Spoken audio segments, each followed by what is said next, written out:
These are two distinctive first books, extremely exciting first books. This is Cynthia's book, Cintia Santana, The Disordered Alphabet. And let me get this right, but from the moment that, I'm trying to remember the phrase, from the whirl of a whelk, a newborn elk steps impossibly out. It's stepping out of language. And not language as a closed system. I mean, not even the dearly departed language poets were able to cut language from the world. But this book deals with language as much as possible in itself, in what it can do out of itself. There are a number of poems to letters. Dear you, dear T, my favorite title is R, sends me a letter. But they're like sonatas in alliteration, assonance, rhyme, phrases that are remembered, that are touched on and left to work in your mind. So you'll hear that language is brought to moments of meaning. You're suddenly here in the present in meaning. Not bad. So let's give her a warm welcome, Cintia Santana.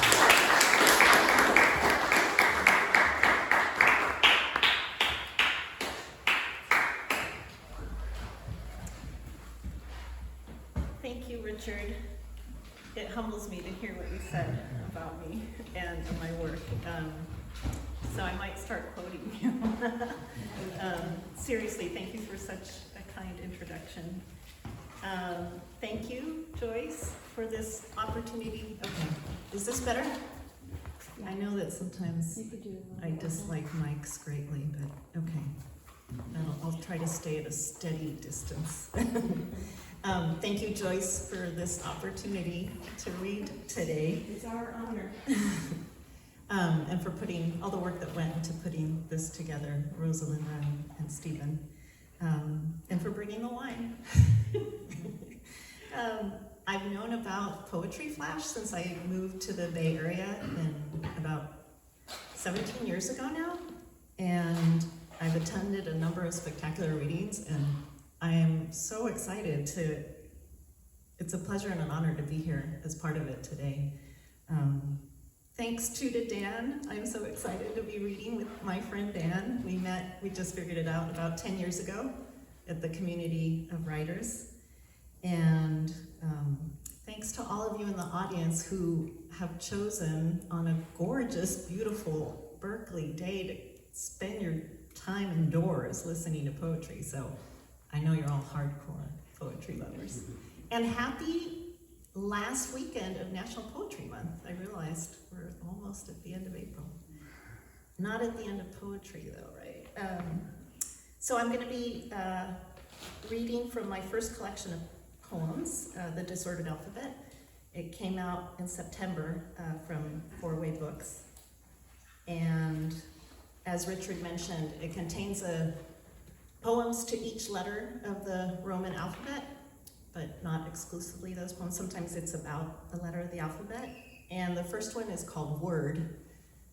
And the first word, I realized, is a very unfriendly reader first word. Word, title of the poem is fine, but then we begin with Widsith, and I thought, wow. I wasn't until after the book came out that I saw that. If you don't know, Widsith is the title of a poem that survives in an old English manuscript of poetry called the Book of Exeter. And it was compiled in the late 10th century, they think, and it's also the name of the sort of wildly traveled poet in the poem. There are neologisms, made-up words, so if you're trying to think about what those mean, don't worry too much. Word. Widsith spoke, unlocked their word hoard. They who sent upon us well cloud of word pour, abundance. We who were made to grow out of the earth and return to it. So in the 600th year of our life, in the 2nd month, on the 17th day of the month, the windows and the fountains above the great deep broke open at once, and the words rained down upon us for 40 days and 40 nights, which is to say much, but in the words that we used then. What was the matter with us that we did not fear such breaking? What became of all that we did not say with those words before new fallen ones washed them away? The world, as in the beginning, become wild and waste. The face of words not separate, and then separate.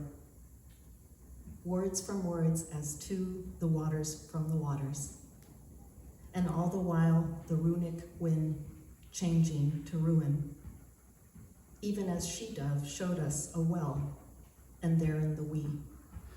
And a mouth breathed out a pale blue moth. And from the whorl Really? came out a siren. And from the whirl of a whelk, a newborn elk stepped impossibly out. All the world was made wet and webbed wide, a well and a wellspring, a worden, the sluices of heaven wording, as we stood in that great rushing wind, within yet without name, turning. Why don't you read it again? What's that? Why not read it again? Because Okay, the whole thing, or just the end? Start with moth. What's that? Moth? Okay, Start with moth. okay. Even as she-dove showed us a well, and therein the we, and a mouth breathed out a pale blue moth, and from the whirl of a whelk, a newborn elk stepped impossibly out, blinking. All the earth was made wet and webbed wide, a well and a wellspring, a worden, the sluices of heaven wording, as we stood in that great rushing wind within, yet without name, turning.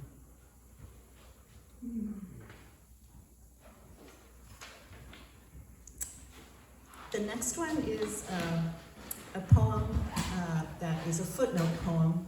I was once at a sort of writing salon, and the woman leading it asked us to think about something that we had some kind of expertise in that most people didn't, and the first thing that came to mind was, I know all about footnotes because I'm an academic, and I was just like, what is that good for? So I didn't say it. I said, I do translation, so I thought a lot about translation. But about 6 months later, I thought about footnotes, and I began to write a poem that was all footnotes. And I was in a group for a while, a writing group with Dan and Elliot and Chris. I'm so excited you're here because I remember bringing this and a couple other footnote poems to our group, and you were all very encouraging, and at the same time you were like, what are you gonna do with this? Like, how does this work? So yeah, it was terrific that you were gonna be here, and I decided to read this. It's called Notes to a Funeral.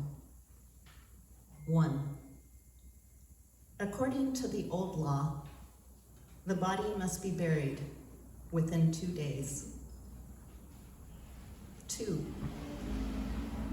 lit so that nothing looks like it's under glass, as in a museum. 3, compare, quote, those are pearls that were his eyes, end quote. The Tempest, Act 1, Scene 2, line 476. 4, that is, despair, carrion comfort, feasts on her. 5, a narrow passage between houses, or as here, rocks. 6, the imperative take, while understood here, does not appear until the next stanza. 7, originally a dialogue in verse between 2 shepherds. 8, rice paddy, river and shrine, rain, from the Japanese. The recalled imagery contrasts with the growing threat of snow. 9, alludes to the scene in which the princess writes a letter and gives it to the page. The page sets off but cannot find the temple. He longs for the familiar capital. 10, quote, in the end, you too will complete your assignment and, like me, return to the capital, end of quote. 11, 9 ways to cross a river, 2008, page 179. 12, Suite, famous for its intimate saraband, the second of only 4 movements without chords. Tortelier describes it as an extension of silence. 13, the imprint of his body in the grass. 14, a memory that unfastens. 15, the full phrase asks, is man but a parable for God? End of quote. 16, quote, we obey but we do not comply, end of quote, from the Spanish. Maxim with which the Guipuzcoans vetoed the laws of the Spanish sovereign. 17, language as gesture, 1952, page 352. 18, devotions performed in memory. 19, collected poems 1921 through 2011. 20, quote, swallowtails lift from the railway tie, end of quote. Letters, page 120.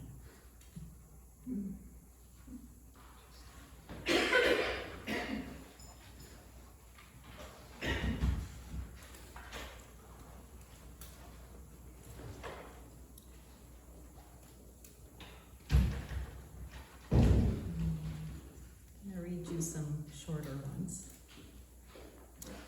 Midnight barking desert.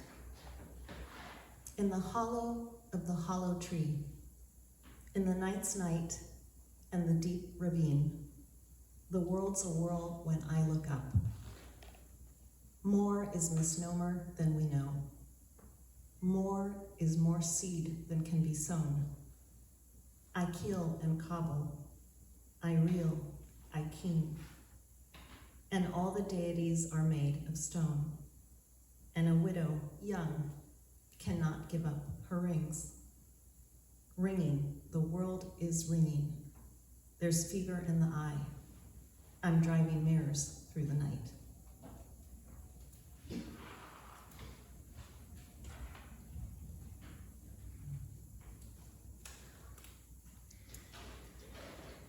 Dear sea, can't, I can't. You can and do. You cut, you seize, so let me cease. I want to close, I want you close. Openly, I crave. May what come. Oh, there are curves, there are coals. Call it circumstance, condemno, Roman letter of sadness. Caesar, my Caesar, cut my cord. Still my breath, then carry me.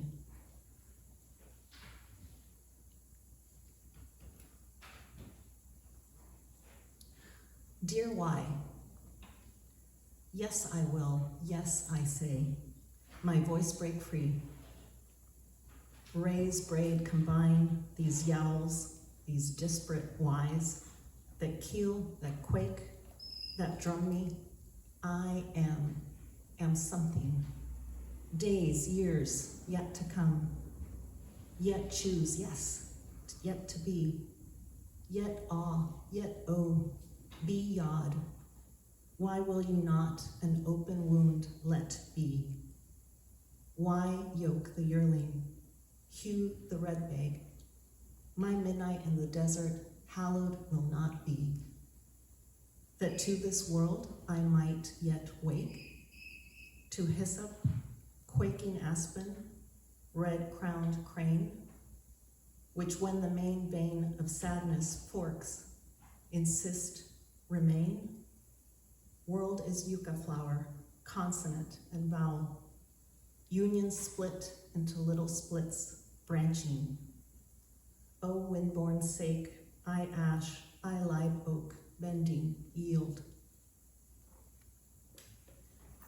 So one of the surprising things that happened in writing this book is I had written my poem to the letter R, and it was mostly a visual graphic, and everybody was telling me that nobody was gonna touch this poem, nobody would publish my book. I had rejections by then, so I reconsidered rewriting it from scratch, and it turned out that the letter R, Richard mentioned, wrote me, so, or wrote this voice in the book. So this is called R Writes Me a Letter. So I was born, from Resh, then again from the letter P. One day, one more leg, a tentative tentacle inched forth, touched ground. There are no rules. The rasp become berry, bid become bird, the thrill of a trill, the R's rolling. And yet, ray, radiant, radiation, orbit reduced to obit. Railroad ties I have seen burst into flames, entire cities turned to rubble, to ash reduced. Hush now. Shh. There is no rush, no rake that rips out root. Turn ice into rice, your road to ode.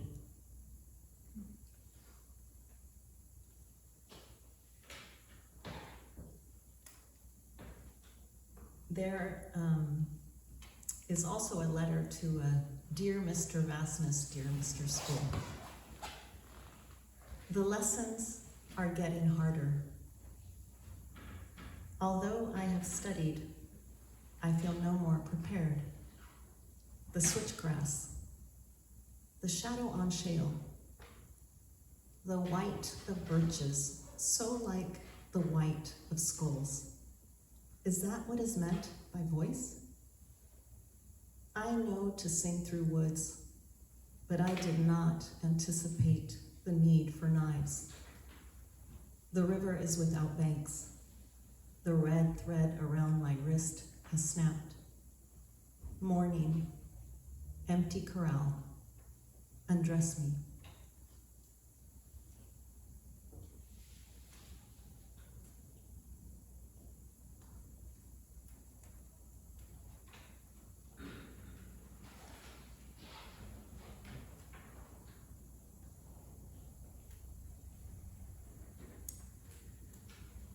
Mr. Vastness and Mr. School, answer my letter. The first word is a word from the Pali, bhikkhus, which means beggar or one who lives by alms and refers to usually a Buddhist monk. Mr. Vastness and Mr. School, answer my letter. Bhikkhus, the Buddha is said to have said, everything is burning. The soft hair on seeds, snow, and the adjectives around you. Out of the depths we have called you, attempting to explain wall, may translate as traitor or spy. And the one who died in the river, be not deceived, sister of Lazarus, by silence, spring of speech. There are so many ways to ache, and the forms of fire, these too are many. How the box of ideal mirrors contains light. We call back the sun, the salmon, the flame. And in the absence of matter, the void too is affected, and over each a prayer is said. Every object in motion, every object at rest.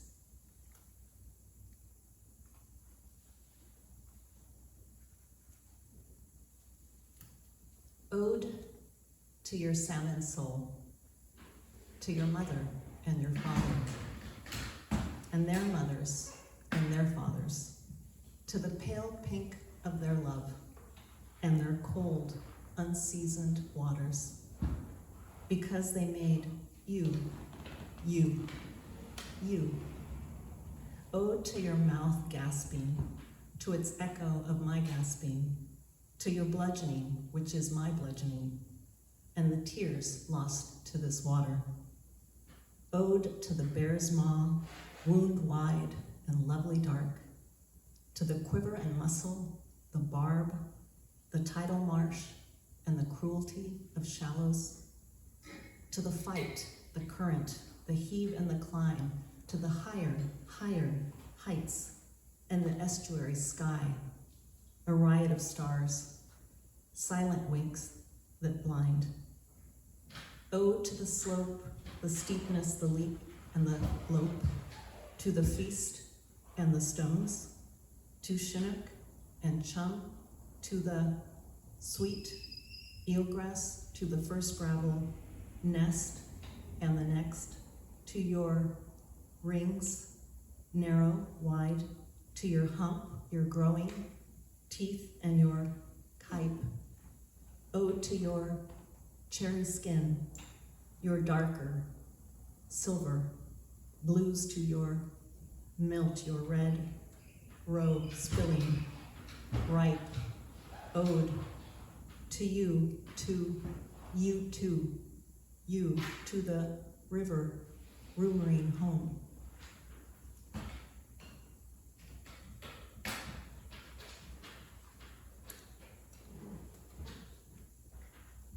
When I first moved to the Bay Area, we had a water table issue in our backyard, and I walked out one morning and there were these enormous mushrooms that I'd never seen. They just sprung overnight. And so I sort of looked into them, and it's an order of fungi called agaricales. So this is my abecedarian in here. Agaricales, born a button under register of rain, coaxed by the nightbird, you dug deep into the damp ease of shade, flanked by ferns, your growth groping forth blindly to fruit under the pine. How did you come to be? Overnight I blinked and you sprung, gargantuan-lobed, jaundiced, trailing echoes of copper-colored kin, some scallop-edged, all wet with swollen longing. Lobster you were not, nor lion's mane, morel, destroying angel, stinkhorn. None of these. Of this I am sure, if sure of nothing, but your order, perhaps. And even that, poor guess, riddled by the oddities of your grammar, your growth quelled by little.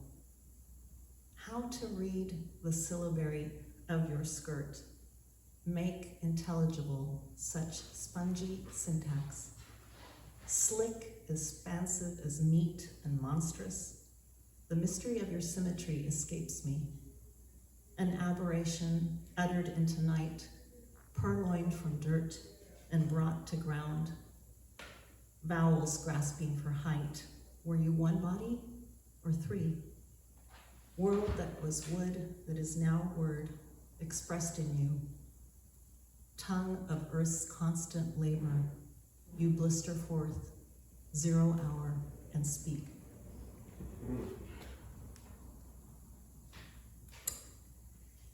So I heard a story on NPR several years ago in which they were interviewing someone who's the caretaker of a forest in northern Italy, in the Italian Alps, where the kind of spruce tree from which the Stradivarius violins were made.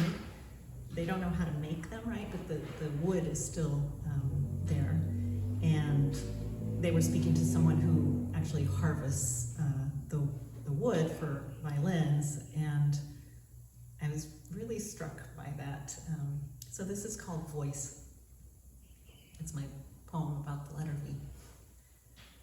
A spruce does not speak, but for you, listening to the borer like a corkscrew through the bark, to the sound made each time it hits a new ring, a history to be milled, lathed into pale ribbons, released through sound holes in the shape of letters or rosettes. A sound that holds the flick, the fell, the small V the axe delivers to the trunk. For you, I timber, and riven, I river through air, vibrato, the violence in the violin, and the saplings born to suffer in my shadow grow. I'm gonna read one more, and then there's something else that's gonna happen. Hum. Slip of bird with fan of furious wings, in blossom's throat I hear your wingbeat sing. To nectar you need no key, midrib of leaf or sip from little red vials, constantly defiled, starvation staved for one more day. Butterfly weed, too, bids your wing whistle come. Sing me, guard me, lap me with your split tongue. And the last poem is called Plosive. It's my letter P poem, and you may have seen Man on a Wire, Philippe Petit, who walked across this wire between the Twin Towers when they were first built, total prankster, and is still alive, having done numerous pranks, no net. And I had written this poem, and I was thinking that a tap dance accompanying it would be cool, and I happened to have, as it turned out, a former student who was like captain of the Stanford tap dance group. So we recorded this. It was really fun, and Rosalina's gonna play it.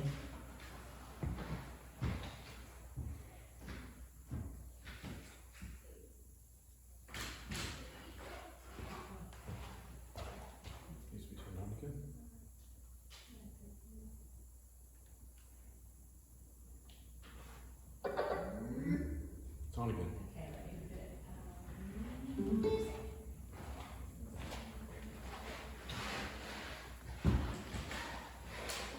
And this was based on I read this article basically they put a bunch of sensors on different like kinds of moves. Complicated. It started in, can you rewind it?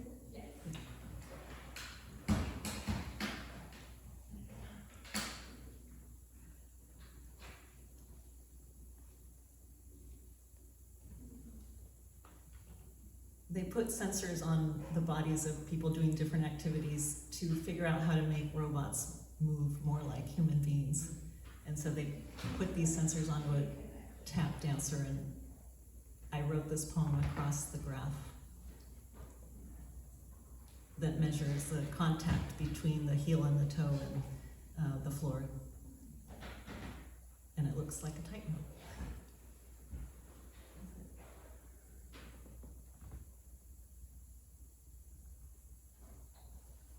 You want me to try with my phone? Plosive. Philippe Petit.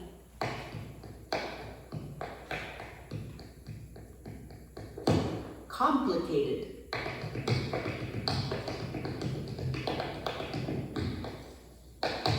But not tentative.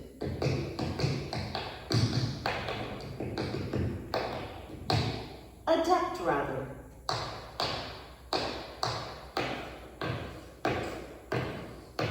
Took a walk.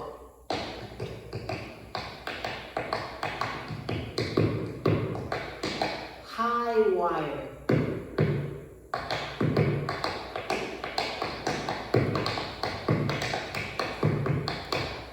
$1,000 above, atop the gap between twin towers.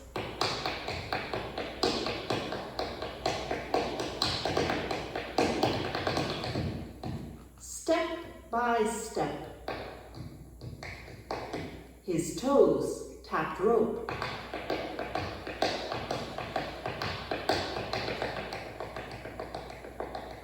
A trope. Perhaps. Repeated. A prank performed.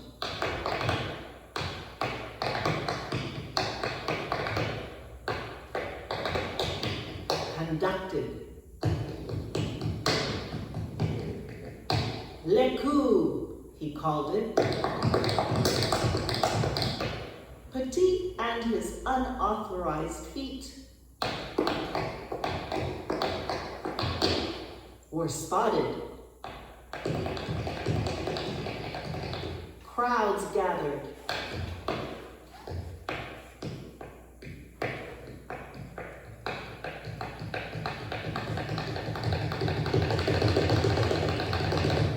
He walked. He danced. He lay down on the wire and saluted.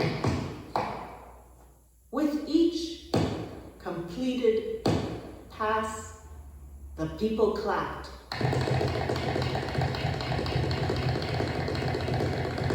Released the air. Stopped.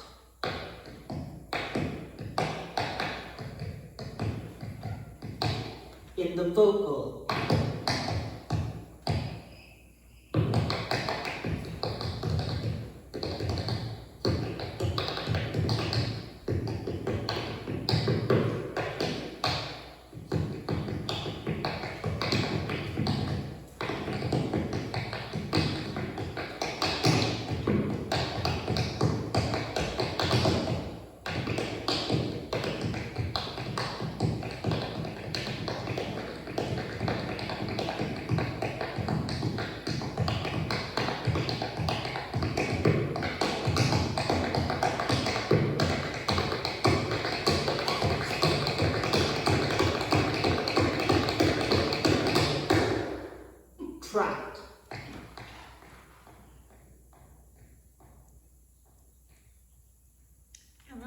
mention my collaborator's name, it's Shuriel Abramson. She was terrific to work with. Thank you for listening.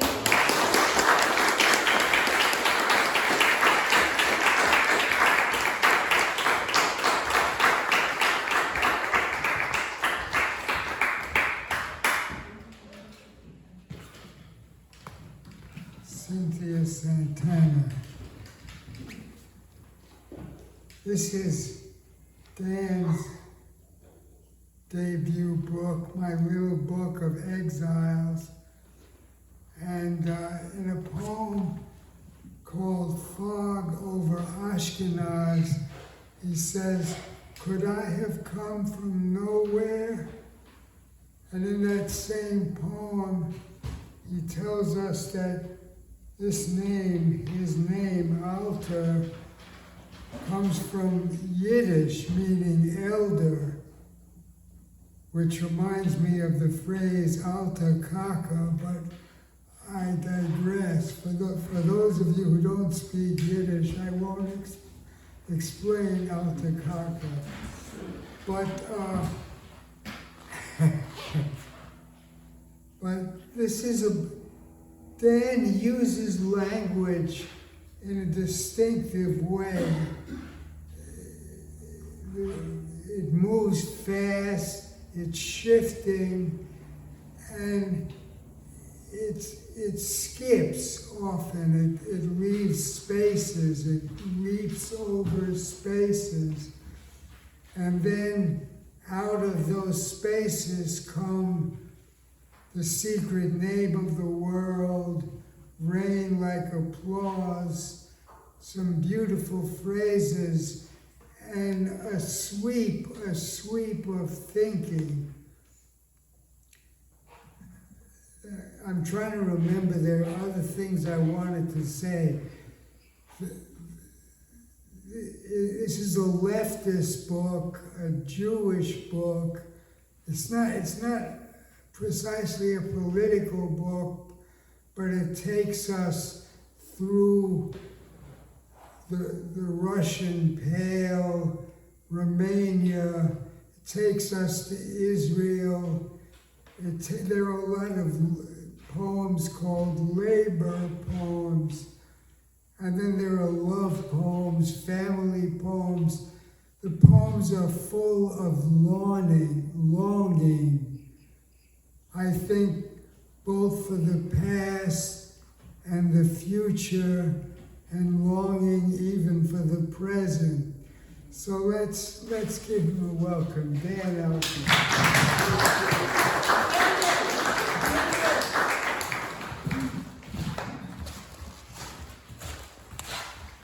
Is there something else that should have happened there? No, I just didn't want him to trip on the wire. Got it. But, yeah, just get that microphone. I didn't bring it, but I have a Philippe Petit poem, so I'm gonna hey Scott, I'm gonna do it off my phone, before the day is done. We can't pass that up. Hi. I feel like, we need in sushi, remember when you sort of learned with sushi that what the use of the ginger slices was? It makes a lot of sense. That's, you need something to, so how about a joke? I heard a good joke too. The three tech giants, YouTube, Facebook, and this just dates it, but Twitter decided to combine. And what do you think the site's called? You twit face? Okay, it can only go uphill from here, right?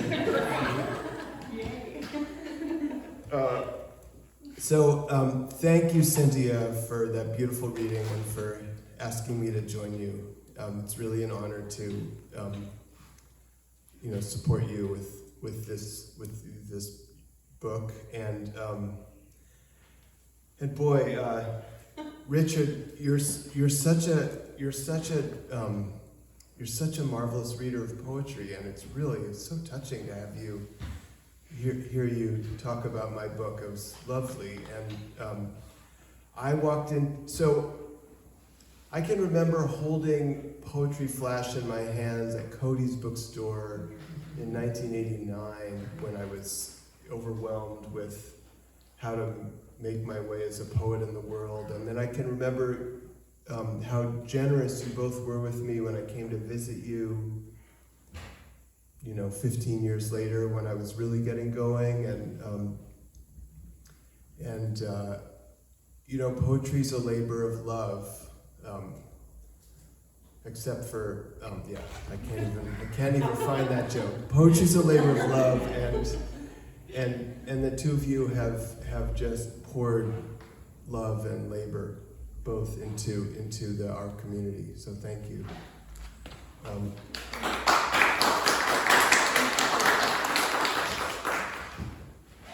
Okay, I've read this book a lot, so I've read it out a lot, so I'll read one and then I'm going to read new stuff. But what's your name again? Cynthia's friend who's from Ohio. Jim. So this is an Ohio poem. Anyone else Ohio in the house? A little bit of Ohio? A little bit of Ohio. I think it counts. Okay. The biggest thing there was the sky. I have also loved bicycles, my body upright through the air, wheels too, mostly air, the secure of derailleur, click, the legs work, speaking to the world, and especially how, without falling, the banking over into a turn. A short ride away, a slight 19-year-old, her mouth elastic, with feeling underlined the important sentences in my flat Ohio town, the quietness of the bicycles more than cars there. One night she was going to die in my dream. I burst open as she told me it was a spokes and sky town through elm and maple streets shedding, and later among the night glow of snowbanks her face felt like one of the wide screened-in porches in that town full of clouds where I also loved a weathered one-speed. When I woke, she, who had other places in mind, was still alive. My two wheels raced through a town full of clouds like a cloud garden, ribbony crimsons and oranges also loose in air, edging on winter, one speeding to behold her. What color were her eyes? She always said hi, like she was handing you a ripe berry.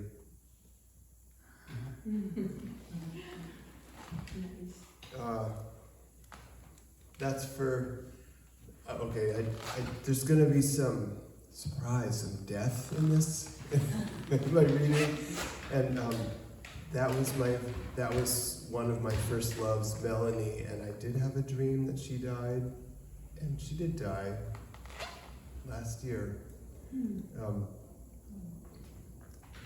But not as soon as I dreamed about it. But my mother died recently, and I do want to dedicate this reading to her.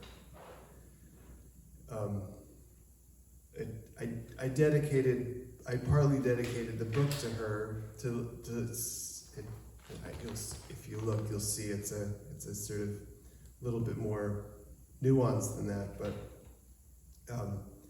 one of the things that my mother paved the way for me. My mother was a dancer, and she was deeply devoted to her art, and she showed me what that's like to be devoted to your art against the odds, and anyway, so this is a poem. Yeah, okay. And this is a poem. Shining. We are not fighting as it gets dark in the A&P parking lot. We are eating the whole bag. No one tells us not to. Ribbed paper label, loud price, and eye hole torn open on the e-brake. Its lettering claims what we swallow is candy peanuts, but we know we're eating minutes of not fighting against everyone, piece after piece. From pole tops, vapor snaps on and argues with it getting dark, till they're gone like no color in the natural world, hollowed orange or ghost taupe, 16 ounces for $1 on the dollar candy rack. Your powers rise above me like someone who walks up the side of a building. Back from another day, you made student shadows pass leaping across a gym floor in your department of old windows and dance.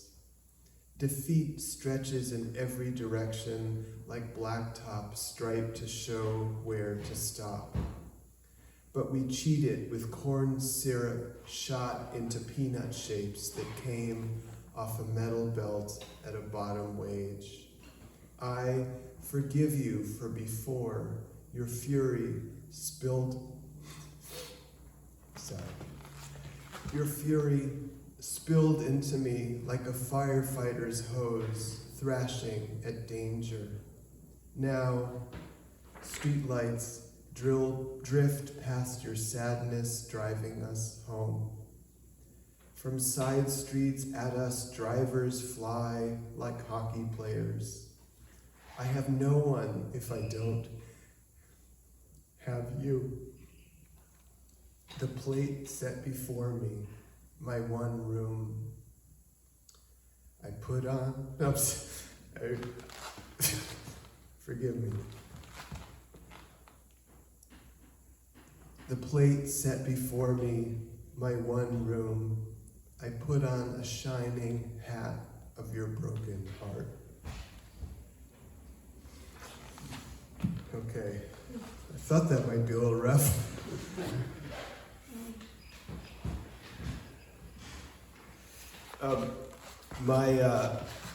My brother Haigabi, in the back, a few years ago we were walking in, not Prospect Park, right?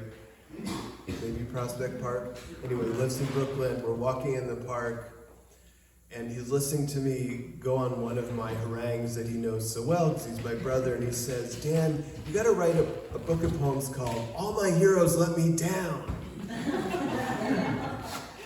Because apparently that's one of my shticks, right? So, and we laughed about it. We thought how funny that was. And I would, read from the book, and after each poem, I'd go, "You let me down."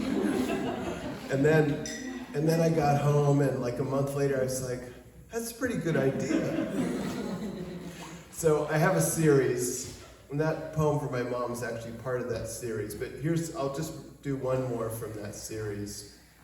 J.D. Salinger, come back.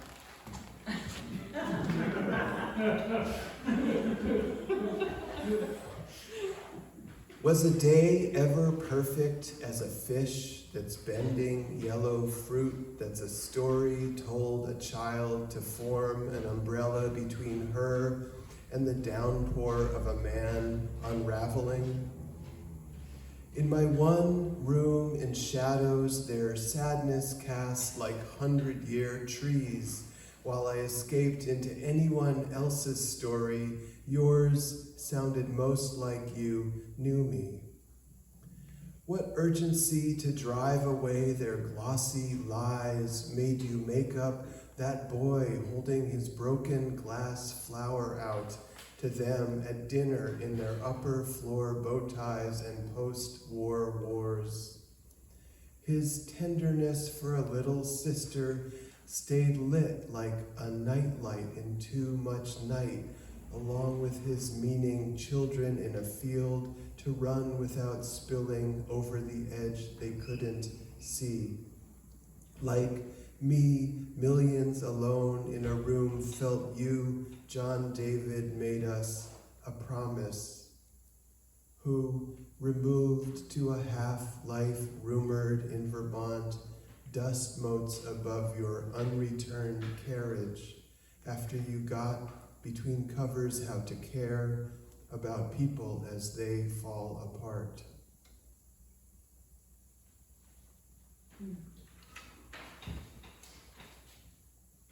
Oh, here's one more from that series. Do you want to know who it is before you want to try it? Is that part of the fun, is to see if you can figure out who let me down? I don't think you'll have a hard time with this one. Heroes. Now that you're finally dead, David, I have to say no, we couldn't be. At dawn on trash day, I saw a woman who has come a long way across time and place, working the bins with a shopping cart, her padded jacket buttoned up. Half the sky, cloud scudded, diesel roar of garbage trucks around the corner, rogue bits of information allegedly from a bat flashing along soft targets in a world of our bodies. David Bowie, we did not grow up to be heroes, as you didn't stay shifting faces in a cave of not caring if we liked you or not.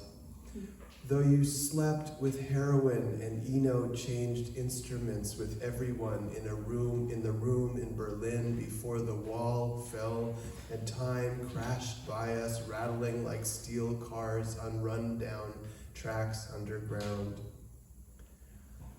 There are reasons before the years shuddered through that your alien face was the face staring at us while we got ready to get away from our parents' mistakes and go make our own. Last night I dreamt my friend, dead longer than you, also a David, turned his face to me unknodded and open like before 100,000 letdowns had riddled it, and I could explain to him simply what I can never actually put into words. Somewhere I once read but never found again, Marx or Engels wrote, we go from defeat to defeat, inevitable, until all losses reverse in one encompassing victory. I want, friends, to give you one victory you won't have to give away. How are we doing on time? Okay, shout out to my dad in the audience.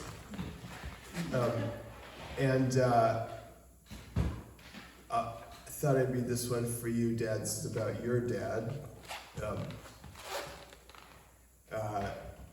I'm interested, as Richard noted, in one of the things I'm interested in is ancestry. And this is my grandfather who died, was it the week before Gabi was born or after? 3 days after. 3 days after. So they just passed each other, but Walking Backwards, Harry Alter, 1913. Dreaming snow because Bucharest stayed behind in snow. The reasons you and Becky left the other 7 woke you screaming. I tried to see you on a bench or Bulgarian train seat.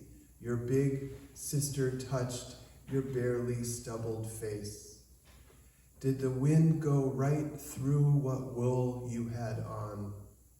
A letter in a leather pouch didn't reach you, or not me. Who knows why you could only walk backwards out of Romania? So many goodbyes waving in the air. They snowed, towns tracked into the past, a suitcase full of forgetting. Somewhere in the Balkans, which were the world's tinder, some cheese, a loaf of bread.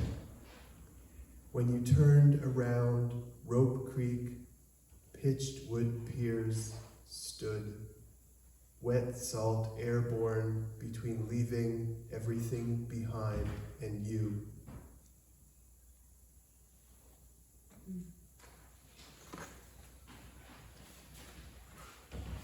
Okay, so been doing sonnets.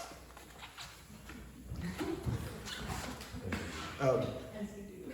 As one does. so I'll start with the petite one, which has my mom in it. She tends to get into these poems. What can you do, right? And they don't have titles. So, you know, I throw a phrase in brackets, but we'll just do it. She didn't, unlike her mother, beat me. We fly our balsa models into the wall, trying to learn. But on the wrong day in the kitchen, or my tone, a fish hook in her throat, she might raise above my head a pan, bony-knuckled, gripping it, the same hand that steered us, not crashing at the stoplights. How was I going to draw back? Up the stairs, into the fire, went the hymn written into the mouth of a firefighter's widow after the Twin Towers went down.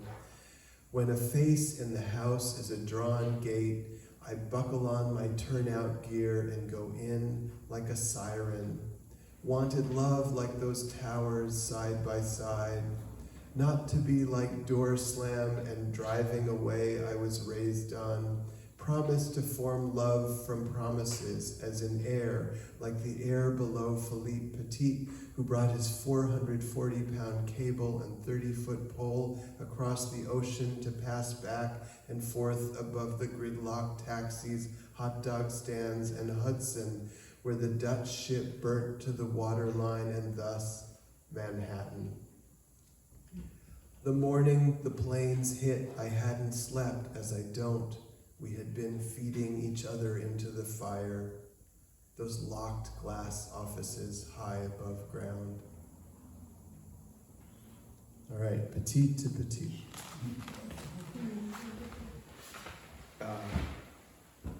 All right, well, so sonnet. Okay, this one goes out to shared housing.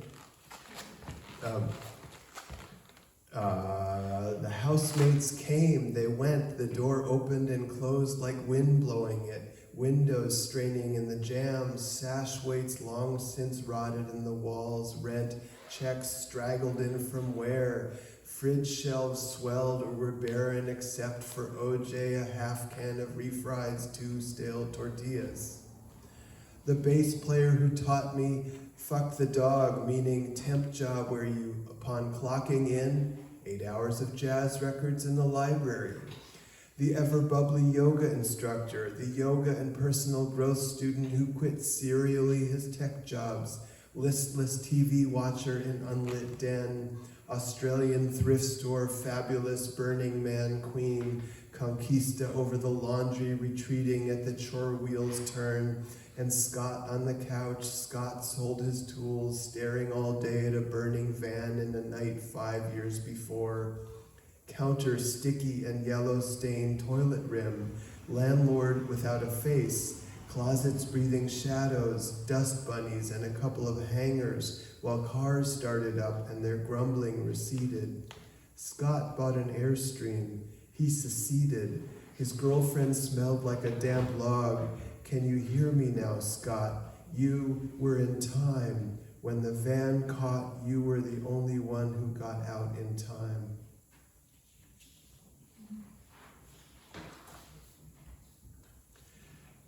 And here's another one from that same era. I'm telling you, sonnets, they're so fun.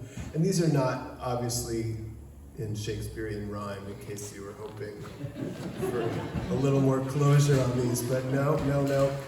These are Diane Seuss sonnets, folks. That's what they are. That's what they are. Shameless. Okay. And suddenly the ground undulating, pavement flexing like the bay was showing through it. In 1989, time was also relative, and how related we turned out to be with the earth as for hundreds of miles it shifted, shook us like a ride at Great America or crumbs from a picnic blanket, then smoke columns, silence, and sirens. A bad day to be caught on the 880 where it stood on filled marshland, which liquefied. life turning out to be not like bites of cake, boxes packed up alone at 1 year old or two, beginning to leak despair or worry that lit you like a wire. Rode our bikes to stand looking at concrete in chunks, strings of rebar askew and spooked quiet on top of 42 drivers crushed in their cars. Us also drivers, drinkers of gas for which wars either were or would be soon. Do bombs detonating feel like earthquakes? America, a slow leak of the spirit or a war on it? Is this an elegy for America married to power or for ourselves? If Superman was there, he would have caught the upper deck, but we were smaller. Names of missiles soon to be showered on Iraq: Tomahawk, Hellfire, Harm. For real, those are the names. Okay, how are we doing on timing? Okay, a couple more, a few more. Yeah, that's fine. Okay.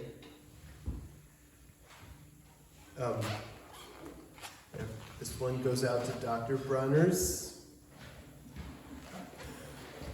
I know you've used it at some point.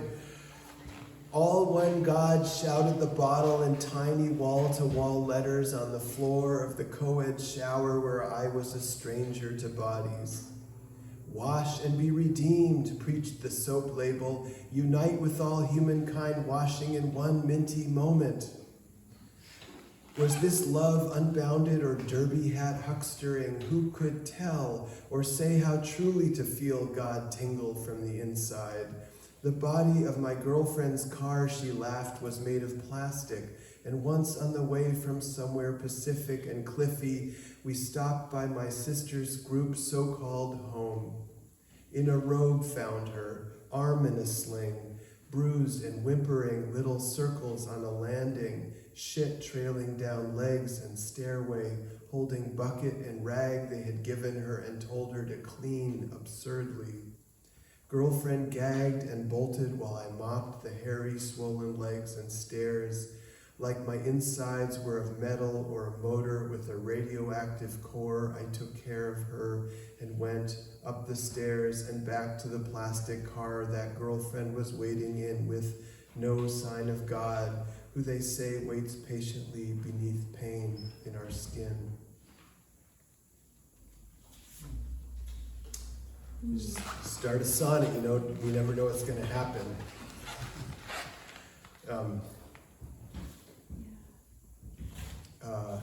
Let's see.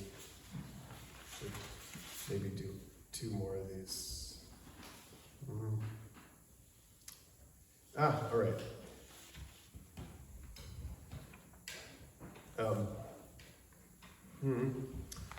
Okay, we're gonna dial it back to the 70s now.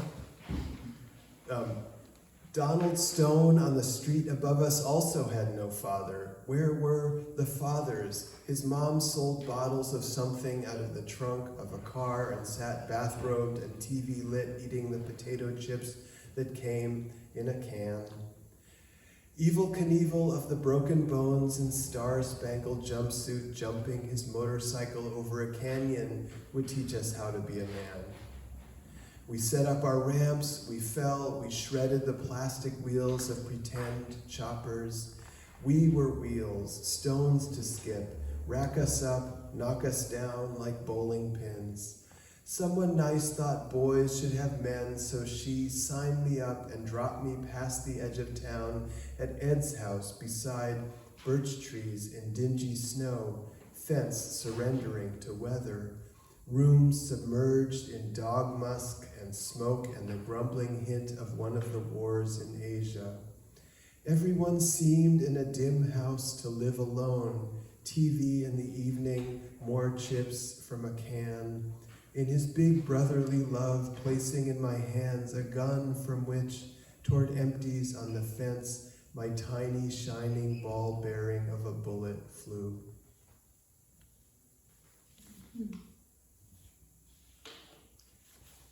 Okay. All right.